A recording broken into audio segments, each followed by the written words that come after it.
It is said that in the early 9th century an incident occurred in one of the mosques. While someone recited words from the Holy Quran proclaiming, "O you unbelievers," a man interrupted by yelling, "Here I am." But could non-believers truly exist in the Arab world during the 9th century? In this review, I examine manifestations of atheism and free-thinking in the medieval Islamic world. And here are the sources that I use for this review. I also would like to thank Dr. Adam Tyson, who holds PhD in religious studies with designated emphasis in Middle East and Islamic studies from University of California, Riverside. As some of you may already know, I'm currently teaching a course on the history of atheism at my university. And over the next couple of months, I plan to create a series of video reviews on this topic. Last time we discussed religious skepticism in ancient Greece and Rome, and now I propose that we shift our focus on the medieval Muslim world. So, this self-proclaimed unbeliever was none other than the renowned poet Abu Nuwas, known for his homoerotic verses. His influence extended to numerous poets and writers of classical Arabic literature. He also entered the folkloric tradition, appearing several times in 1001 Nights. But when discussing his religious skepticism, Professor Mitchell Stevens of New York University writes, Abu Nuwas was anything but a religious man. He writes, "Always I have and will scatter God and gold to the four winds. I delight in what the book forbids and flee what is allowed." By book, of course, he means the Quran. By the way, he obviously liked to drink wine. The Cambridge History of Atheism even mentions that he told his drinking companions, "Let us disobey the tyrant of the heavens," of course meaning Allah. At the same time, his works were in free circulation without any censorship up until the 20th century, and in Baghdad a huge park and one of the main streets of the city are named in his honor. You may also find various statues of him, usually with a glass of wine in his hand. Also in 1976, a crater on Mercury was named in his honor. As Stevens writes, Abu Nuwas could not have flourished as he did unless there was some tolerance for and even some interest in his ideas in early 9th century Baghdad. Stevens suggests that Abu Nuwas likely was not the only one who holds such views in the wine rooms he visited and elsewhere in Baghdad. Most others must have lacked the boldness and the talent to make their voices heard. But there were two more unbelievers in Baghdad who were brave enough to proclaim, "Here I am," and now we'll talk about them. Sarah Stroumsa even dedicated a book to them entitled Freethinkers of Medieval Islam. And it's important to note that it's unlikely Abu Nuwas could have said such a thing in public and lived safely in Europe. But as Stevens writes, Baghdad, then capital of the Arab Empire, had some important flourishings, if not of atheism, then of something close, in and around the 9th century. This period, under the rule in Baghdad of the Abbasid Caliphs, is known as the Golden Age of Islam. It was a time of great accomplishments in fields ranging from literature to science. A variety of religious ideas, Sunni, Shia, Christian, Jewish, Manichaean, Buddhist, Hindu and others, were being promulgated in Baghdad in that time, and so were critiques of religious ideas. Writings were available attacking Judaism, Christianity, and also, as Sarah Stroumsa writes, even Islam. It was a time when even disbelief could once in a while appear in public. For several centuries, Baghdad was the intellectual center of our world. Its inhabitants were open to a variety of ideas, and it was here that many inventions were born, like algebra. Also, 2/3 of the stars in the sky have Arabic names, because it was the center of astronomy, navigation, medicine, engineering, mathematics, and so on. Here one could meet intellectuals from all over the world and representatives not only of different religions, but also freethinkers who were skeptical about religion. People openly entered into polemics and debated on a variety of topics, and in such debates innovative ideas and inventions were born. The works of ancient philosophers from different parts of the world were translated and knowledge was held in high esteem. For those wishing to learn more about this period, I recommend Dr. Jim Al-Khalili's The House of Wisdom, How Arabic Science Saved Ancient Knowledge and Gave Us the Renaissance. Or you can watch the BBC documentary where Dr. Al-Khalili himself talks about this. As he states in the introduction to his book, in fact, for a period stretching over 700 years, the international language of science was Arabic. Now let's return to our poet. In those years, during the life of Abu Nuwas, the first biography of the Prophet Muhammad was compiled, written by Ibn Ishaq, and some important hadiths, that is a record of the words and actions of the Prophet Muhammad. This means that much in Islamic doctrine was still ambiguous, and different schools of thought not only debated at the level of ideas, but also in real battle.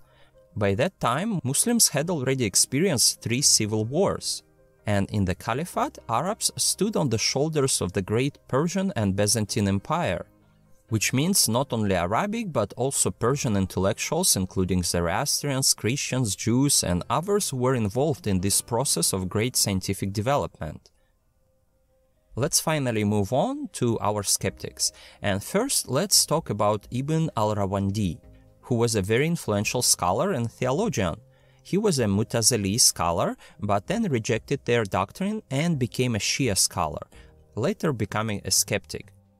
Sarah Stroumsa says he became disenchanted with Islamic theology, and we can even detect some anger in his writings. His main argument was that human beings endowed with mind, they don't need the authority of prophets, they don't need rituals, and all they need is to think for themselves. In the Cambridge History of Atheism, Dr. Lindstedt writes that Al-Rawandi's anti-religious views have to do with, in particular, 3 themes. First, belittling the role of God as the creator. Second, asking audacious questions about theodicy, that is, why the world is full of evil and suffering if there is a good God. And thirdly, disputing the importance of prophecy and revelation. For example, Lindstedt writes, in the Kitab al-Taj, Al-Rawandi states that the universe does not have a maker, originator, or creator at all. He is also credited with a work called The Creation of the Quran, where he professed that the Quran was created in time and didn't exist forever, as many Muslims claimed.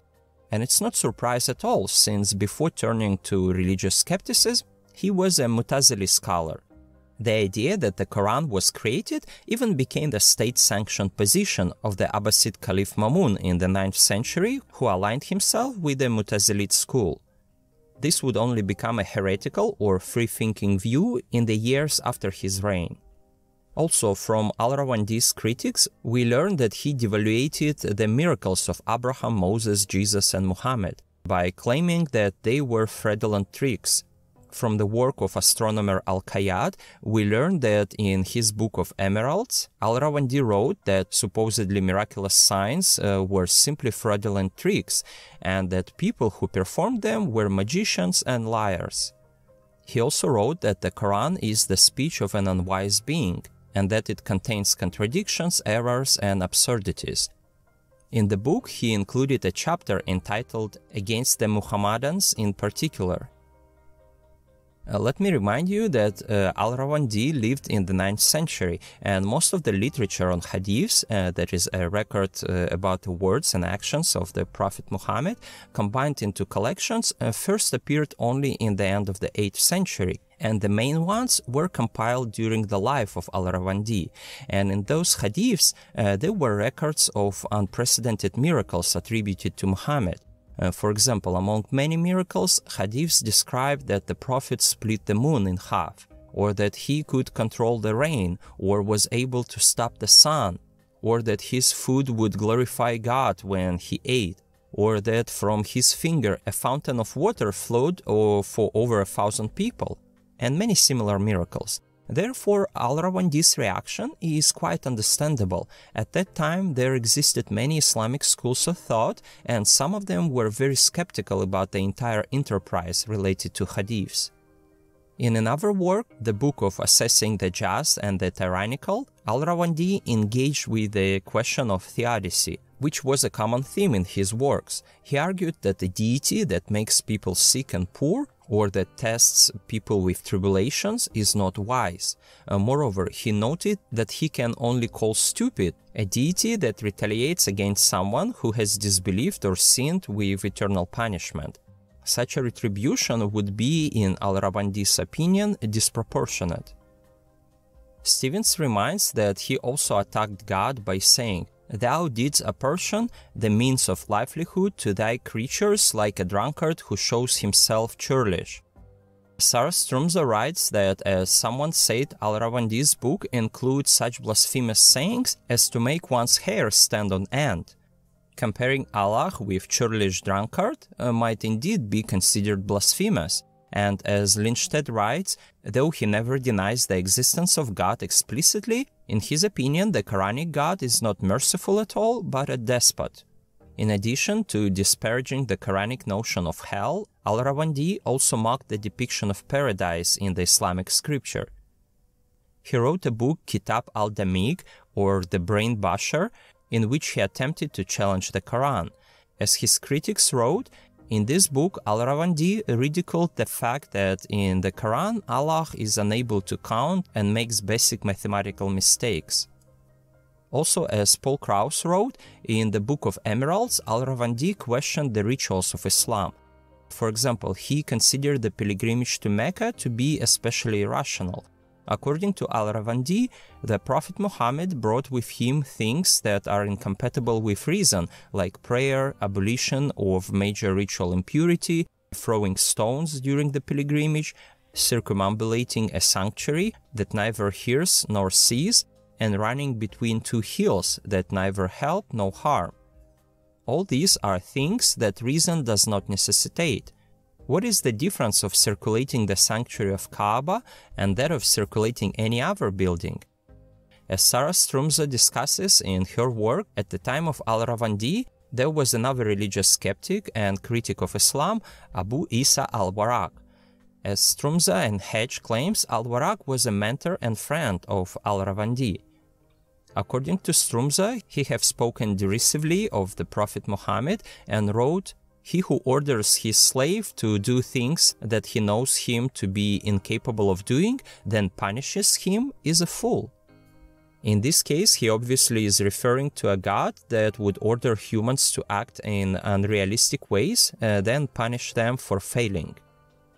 Since we don't have much about al-Warraq, let's shift our focus to another skeptic of the 9th and 10th centuries, the prominent scholar, physician, and philosopher, the genius of his time, Abu Bakr al-Razi. Even today in Iran, Pharmacy Day is commemorated in his birthday, honoring him as a national hero for his groundbreaking contributions to medicine. Al-Razi possessed deep knowledge of ancient science, medicine, and philosophy. He authored the first book on pediatrics, and many of his works were translated into Latin by Europeans. It's plausible that he lived concurrently with Al-Rawandi, and perhaps they even met in Baghdad, both engaged in debates with Islamic theologians. Al-Razi's most sarcastic critique of Islam and other religions were documented in a lost work titled The Fraudulent Tricks of the Prophets. For instance, Al-Razi thought that the rituals of religion and conceptions of ritual purity are irrational, and he ridiculed them as accidents of the passion and not intellect.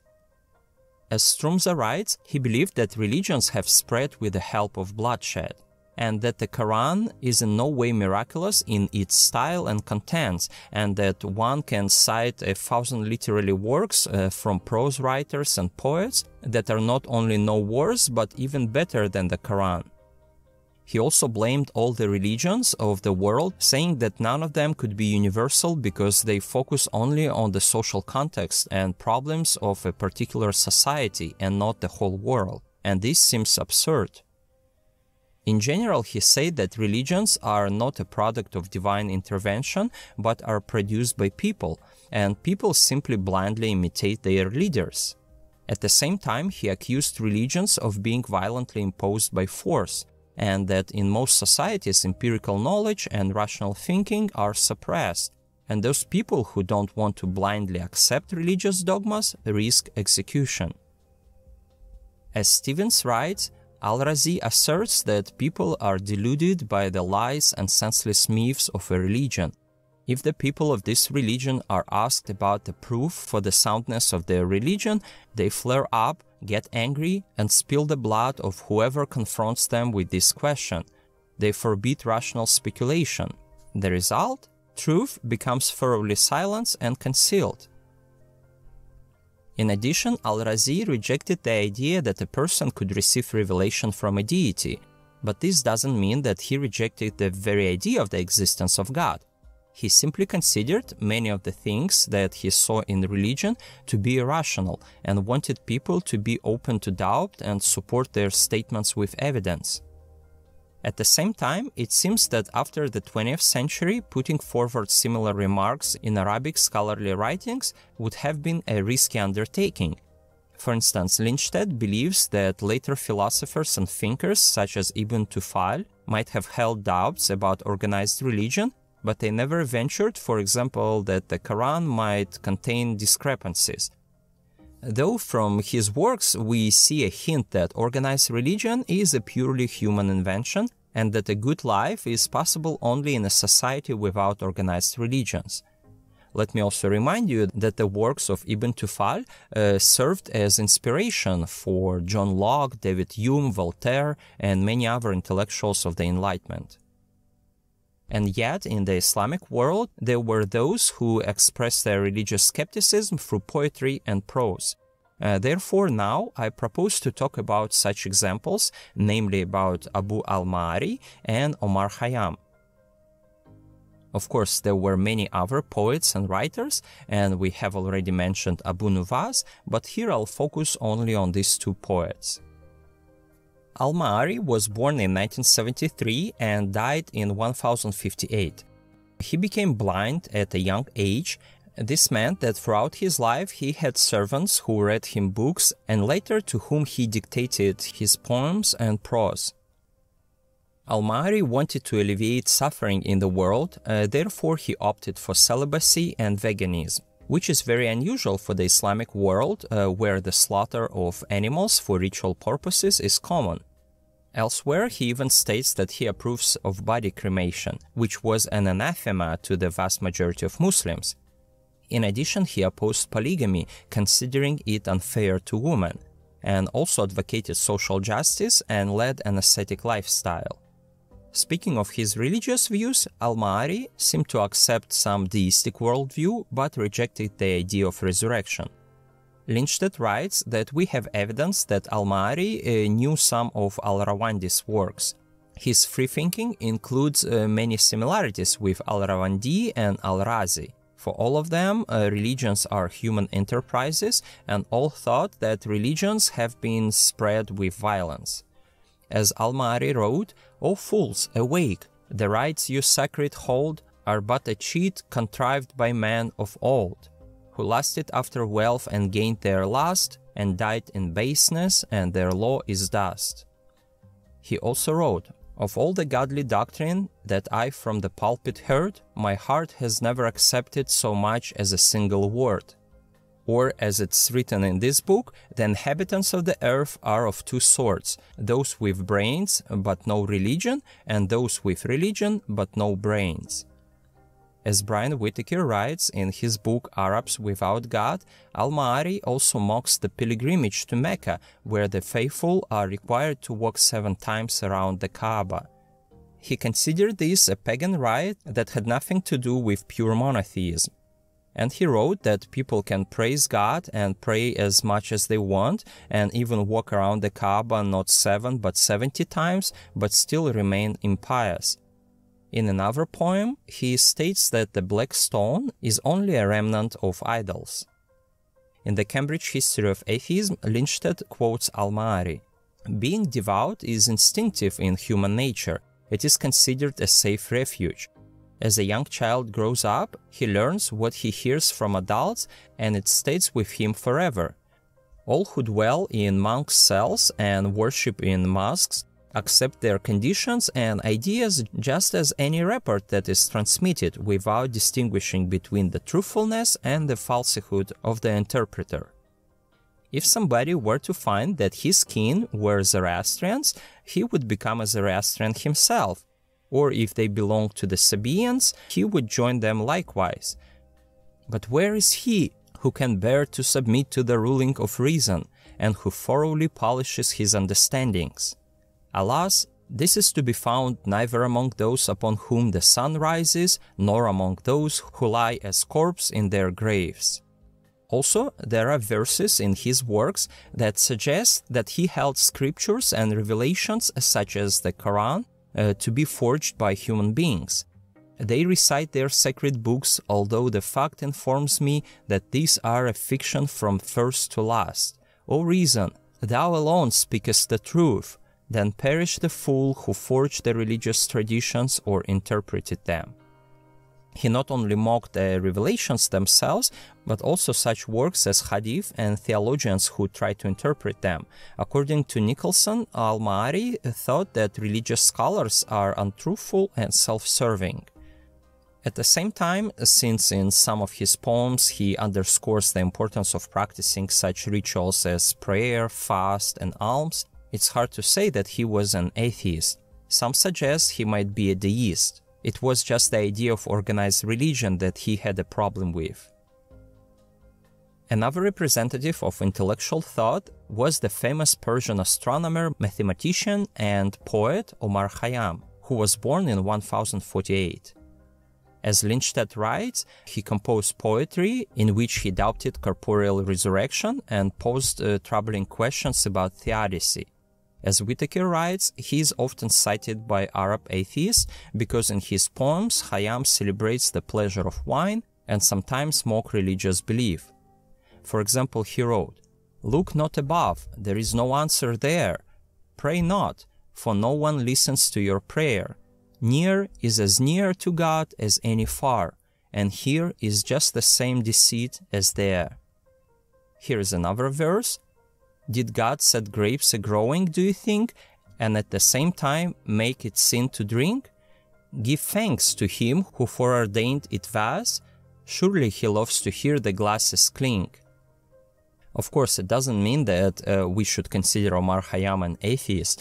Some scholars consider him rather a mystic or Sufi. He clearly represents a very typical trend in medieval Persian poetry, which is anti-clericalism or the mocking of religious orthodoxy and authority. But we have no evidence that he rejected the existence of God. As some think, he may have held that God was existence itself. To summarize, I'd like to say that we have no direct evidence that those mentioned in this review ever rejected everything supernatural. But they clearly demonstrate that doubt is no less a feature of human nature than the desire for religiosity. As we see, already in those years, there were quite a few people who expressed their skepticism towards religious rituals, prayers, the Holy Scriptures, or the very idea of prophecy and revelation. Some even doubted that the universe had a creator. Also for them, organized religions were not the result of heavenly providence, but human constructs. If you think about it, it will most likely be very difficult for you as a modern person, especially if you are non-Muslim, to understand how radical their attack on the very idea of divine revelation was. This may seem like not a big deal, but traditional Islamic theology gives prophecy prime importance. All communities have received revelation through prophets. According to Muslim theologians, without divine revelation communicated to the prophets, human life, organized society, and laws are all but inconceivable. For this reason, it's not surprising that the Freethinkers attacked prophecy in particular. Their disputing of the value and significance of prophecy was a much more radical attack on Islam than it might seem at first sight to modern non-Muslims. To conclude, we see that in those years there was a period of great intellectual progress, the golden age of Islam. The works of Greek scholars on mathematics, philosophy, astronomy, and medicine were translated, studied, and improved in the Arabic-speaking world. As Mitchell Stevens writes, disbelief and intellectual progress do have that common progenitor, openness, an openness to other cultures, and such openness certainly contributed to this golden age in Baghdad. For example, when Al-Razi was asked to build a hospital in Baghdad, he didn't seek advice from religious leaders or search for answers in the Quran. Instead, he conducted an experiment by hanging meat in different parts of the city, and based on the results, he decided to build a hospital where there were the fewest flies and least rotting meat. Such pragmatic approach contributed to the flourishing of the Islamic world, while progress in Europe lagged behind. As I've discussed in the previous video, according to Cambridge professor Tim Whitmarsh, this slowdown in Europe happened because the openness of the polytheistic world was replaced by religious absolutism in the form of Nicene monotheism. As Whitmarsh explains, Christianity marked the end of a long period during which many respectable thinkers had explored radical ideas, not only scientific but theological, about the nature of gods, even to the point of dismissing them altogether. But with the establishment of Christian absolutism, people began to be divided into orthodox and heretics. Under Theodosius II, not only pagan temples and statues were destroyed, but many ancient Greek and Roman writings were burned or neglected. This way, the empire cut itself from the great intellectual treasure accumulated by ancient scholars and philosophers.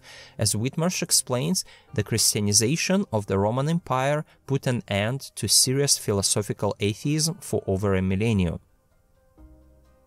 As for the Islamic world, there are different theories regarding the reason behind the decline of scientific progress in the Caliphate. Some blame Al-Ghazali's conservatism or Mongol sacking of Baghdad in 1258. Indeed, most of the books in the libraries of Baghdad were destroyed by the Mongol army. The world's treasure of accumulated knowledge was burned down.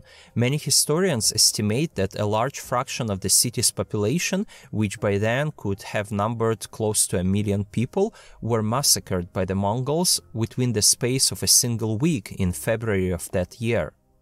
Baghdad never recovered, and after 500 years, Abbasid rule was over. Of course, as always, not everything is so simple, and in such complex historical processes, many factors are involved, economic and political.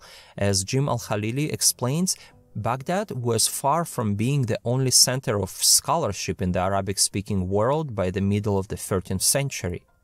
By this stage, there were dozens of flourishing centers in science across North Africa and Spain, and to the east in Persia and Central Asia.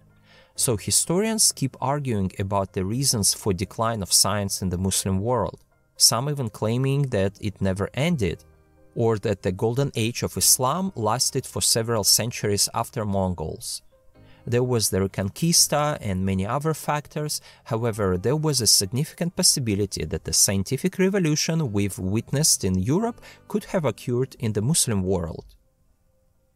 In conclusion, I'll add that the Golden Age of Islam gave us a lot of discoveries and ultimately inspired the Renaissance in Europe. Yes, the great giants and intellectuals of the Renaissance and scientific revolution stand on the shoulders of Islamic scholars. This review also teaches us another lesson. As Brian Whitaker writes, Maarri is perhaps fortunate to have lived when he did. Had he been writing today and posting his verses on Facebook, he would surely have found himself in trouble, either from the authorities or from enraged Islamists. It's evident the Islamic world holds vast potential for wisdom and could serve as a beacon of innovation and creativity, much like it did a millennium ago. Embracing a similar spirit of openness today is crucial. We must not disregard the wealth of knowledge accumulated over time, but consider the perspective of Princeton professor Bernard Lewis. He highlights a stark reality. Spain alone translates as many books into Spanish annually as the entire Arab world has translated into Arabic over the span of 1,000 years. Just think of the magnitude of this contrast. One country, just in 1 year, translates more than all Arab nations combined in the period of 1,000 years. These statistics are truly staggering. Dr. Al-Khalili in chapter 16, Science and Islam Today, demonstrates the statistics and shows that, for instance, in 2005, scientists in the Arab world, comprising 17 countries with all their universities combined, produce much less scientific publications than the Harvard University alone. He concludes, these bald statistics reveal how far scientists in Muslim nations are languishing behind the rest of the world. He also quotes Pakistani theoretical physicist Abdus Salam, who shared the 1979 Nobel Prize for Physics. Salam stated, "Of all civilizations on this planet, science is weakest in the lands of Islam. The dangers of this weakness cannot be overemphasized, since the honorable survival of a society depends directly on its science and technology in the condition of the present age." After all, it's quite possible that if Islamic scientists had sustained their research endeavors as they did during the Golden Age of Islam, they would likely dominate the Nobel Prizes today. In reality, only 4 Muslims have received the Nobel Prize in Science throughout history. Why is this the case? Why have Muslims ceased to engage as actively as they once did in the intellectual pursuit of our world? I'll repeat the quote by Dr. Al-Khalili. In fact, for a period stretching over 700 years, the international language of science was Arabic, which means they have an amazing potential. Then he concludes, to remind both Muslims and non-Muslims of a time when Islam and science were not at odds is crucial, not only for science to flourish once again in that part of the world, but as one of the many roads towards a future in which Muslims are able to feel not under threat from science, just as they were able to feel 1,000 years ago. From my own experience, I can attest that as someone who knows 4 languages and often checks sources in various languages, including reading articles on Wikipedia, I've observed that those who speak only Ukrainian, Estonian, or Arabic and hundreds other languages are missing out on a vast repository of knowledge. Our ancestors have accumulated and preserved this knowledge for millennia, and having access to translations of significant books and scientific works is crucial. If you don't know the language in which those resources are available, you're losing this intellectual wealth. When comparing Wikipedia articles in English with those in other languages, I notice a significant gap. While Greek, Latin, Arabic, or French once held prominence, English has emerged as the modern lingua franca. Therefore, it's essential to either learn English or translate more materials into vernacular languages, much like what occurred in medieval Baghdad. My friends, thank you for watching. Please remember to like and share this video on your social networks. As always, I'm grateful to those who constantly support my channel with donations on Patreon and to those who occasionally contribute one-time donations. Your support is appreciated. I wish all my viewers peace and health wherever you are.